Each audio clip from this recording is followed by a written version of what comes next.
Alléluia, Alléluia, Alléluia, Alléluia, Alléluia, Alléluia.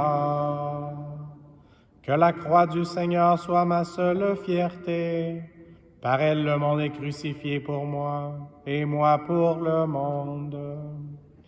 Alléluia, Alléluia, Alléluia. Le Seigneur soit avec vous. Évangile de Jésus-Christ selon saint Marc.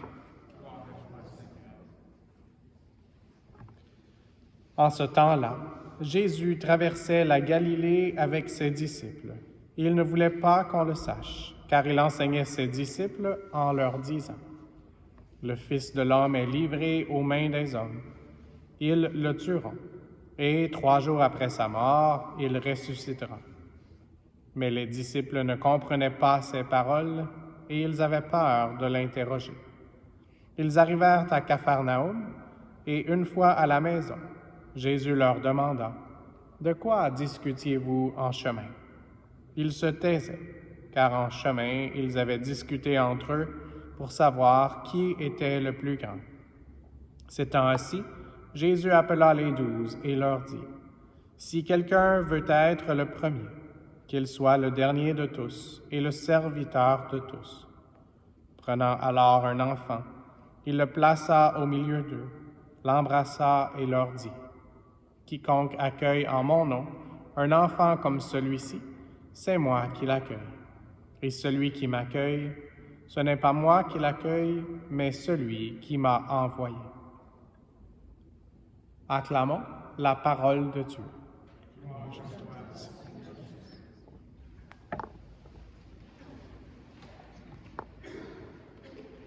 Donc ça, c'est la dernière lecture avant d'entrer dans le carême, le dernier évangile. Et puis, c'est pas toujours le dernier évangile, parce que parfois, le carême commence plus tard ou plus tôt. Donc, c'est ce que le Seigneur veut pour cette année 2023, qu'on commence déjà, avant le carême, à penser au mystère de la croix du Seigneur Jésus, et c'est sûr sa résurrection. Et donc, c'est un mystère qui était annoncé aux disciples même avant que ça se réalise. Et pour eux, c'était vraiment quelque chose de choquant dans un sens. C'était quelque chose qui était difficile à comprendre. Et donc, aussitôt que Jésus fait cette annonce, ils sont en train de discuter. Et ils sont en train de discuter d'une certaine manière du contraire de ce que Jésus a dit. Donc, Jésus dit qu'il faut souffrir, qu'il faut faire des sacrifices. Et puis, eux demandent à être le premier, le plus grand. Alors, je pense que pour nous aussi, il continue d'avoir plusieurs mystères dans nos vies. Il y en a plusieurs dans ma propre vie, et Saint Paul également. Et donc, aujourd'hui, qu'est-ce que ça veut dire d'être comme un enfant ou d'accueillir les enfants? Je vais faire une de mes réflexions et puis je demande au Seigneur de vous aider aussi à vous-même, demander à l'Esprit Saint de révéler ce que ça veut dire. Et c'est quelque chose que je répète souvent, un thème similaire quand on fait un baptême d'un enfant, parce qu'habituellement, l'évangile que je choisis, c'est celui où les apôtres, encore là, ils n'ont pas vraiment compris, puis ils préviennent les enfants d'aller vers Jésus. Et Jésus dit pas seulement qu'il veut les avoir, et comme aujourd'hui, on voit qu'il a pris un enfant et puis qu'il l'a placé au milieu d'eux, qu'il l'a embrassé, qu'il l'a béni. Et Jésus dit qu'on doit être comme des enfants pour entrer dans le royaume des cieux. Et donc, il y a des choses des enfants qu'il faut ne pas imiter, mais c'est Dieu lui-même qui dit qu'il faut être comme des enfants. Donc, il y a beaucoup de choses des enfants qu'il faut imiter.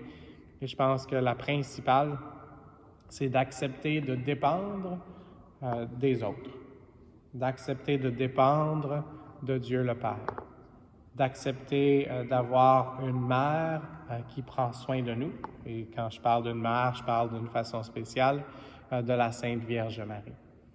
Alors, je pense que pour ce carême, c'est peut-être une des choses qu'on doit essayer d'appliquer en ayant des bonnes intentions. Et j'espère qu'on va pouvoir accomplir nos résolutions qu'on a du carême.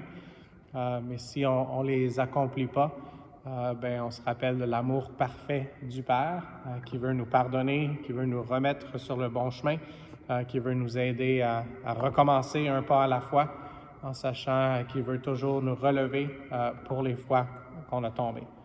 Donc, je ne veux pas qu'on utilise ça comme excuse pour ne pas essayer de faire de notre mieux, comme on l'a entendu dans l'Évangile, pour ne pas essayer d'être parfait comme le Père céleste est parfait, mais celui qui nous parfait, qui veut nous rendre de plus en plus comme lui, c'est Dieu le Père. Et Jésus lui-même faisait en sorte que tout ce qu'il faisait, tout ce qu'il disait, était pour montrer le Père.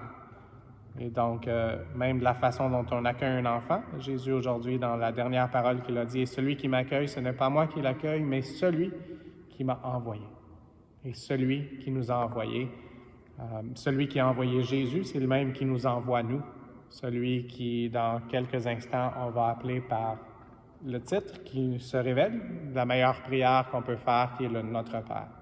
Donc, acceptons aujourd'hui d'être cet enfant que Jésus veut mettre au milieu, que Jésus veut embrasser, que Jésus veut montrer comme un exemple. Soyons des enfants vraiment qui dépendent complètement de la force du Père, en reconnaissant que nous sommes faibles et qui sommes toujours prêts à apprendre et à nous faire corriger nos erreurs pour que notre apprentissage puisse être un bon exemple pour les autres de notre désir qui est d'arriver au ciel et que seul on peut faire ça, comme Sainte Thérèse de l'Enfant Jésus disait, en dépendant plus du Père, elle qui était vraiment marquée par l'invention, qui pour nous maintenant est quelque chose de très commun, l'ascenseur. Et donc elle disait que pour elle, Dieu était comme un ascenseur, puis qu'elle voulait juste lever ses bras pour être élevée par Dieu lui-même. Alors, avec Maman Marie, avec Sainte Thérèse de l'Enfant Jésus, reconnaissons que nous sommes des enfants aimés infiniment par Dieu le Père et qui nous a donné son Fils et que son Fils nous a donné l'Esprit Saint pour qu'on puisse vraiment appeler Jésus comme notre unique Sauveur et Dieu le Père comme Abba, Papa. Amen.